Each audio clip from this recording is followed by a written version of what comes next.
د ریاست الوزراء اقتصادي معاونیت په تېره اونۍ کې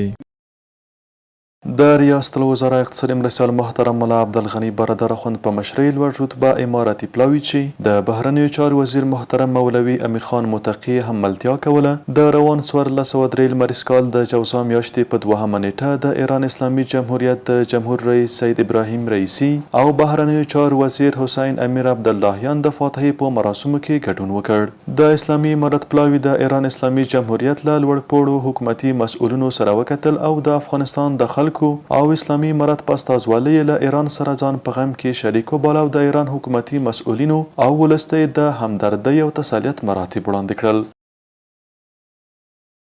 د ریاست الوزراء اقتصادي مرستیال محترم ملا عبدالغني برادر اخوند د روان 1403 لمریز کال د غبرګولي میاشتې په 3 نیټه په خپل کاري دفتر کې د قطر د بهرنیو چارو وزارت له مرستیال محمد بن عبدالعزیز سره وکتل. د دغه لیدنې پر مهال د دواړو لورو ترمنځ پر سیاسي، اقتصادي او سوداګریزو اړیکو خبرې وشوې.